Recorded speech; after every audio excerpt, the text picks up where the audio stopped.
युक्त दुई परीक्षा आसी किछि नुआ अपडेट जहाँ समस्ते जानी रखिबा जरूरी। जहाँ भी अपडेट रही समस्त गुरुत्वपूर्ण रही तेणुक चलत डेरी न करी फटाफट अपडेट टी जानिबा हेले ताहा पूर्व वीडियो को लाइक करंतु। चैनल को जदि प्रथम थर पे विजिट करूछंती ताले चैनल को सब्सक्राइब करी घंटी चिन्ह को दबाई ऑल नोटिफिकेशन रे सेट कर दियंतु जहाँ द्वारा एभली नुआ नुआ लेटेस्ट अपडेट रो नोटिफिकेशन सर्वप्रथमे पाई जिवे। तबे चलत डेरी न करी संपूर्ण अपडेट ऊपर नजर पकाइबा।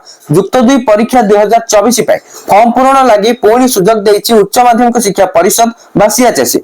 फॉर्म पूरण करि पारि नथिबा छात्र छात्री माने आसंता 20 रु 22 तारिख मध्य फॉर्म पूरण करि पारिबे। फॉर्म पूरण फी एसबीआई कलेक्ट माध्यम दाखल करिवे। 26 तारिख मध्य फॉर्म पूरण डॉक्यूमेंट दाखल करिवे एने सीएचएसई पक्षरु विज्ञप्ति प्रकाश पाइछि।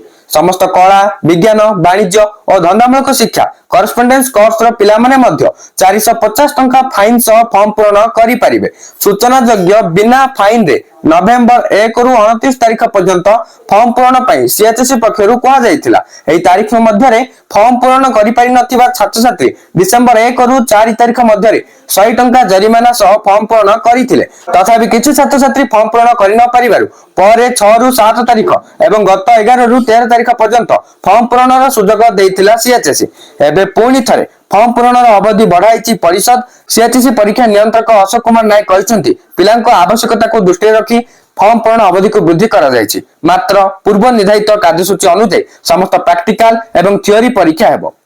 +2 बोर्ड एग्जाम को नहीं arts science commerce every stream रो टाइम टेबल आसी सारिछि। तार वीडियो मध्ये म आपनको हम चैनल माध्यम रे करिके जणाई देइतिली। जदि से वीडियो को देखि नांती ताले से वीडियो को जाई देखंतु आपण केमिति टाइम टेबल टी पाइबे मो से वीडियो रे कहि सारछि। एवं टेलीग्राम चैनल रे जॉइन करनियंतु एवं व्हाट्सएप चैनल को फॉलो करिया को मध्ये जमार भूलिबे। डिस्क्रिप्शन रे लिंक अछि लिंक को चेक आउट करनियंतु। Thank you for watching.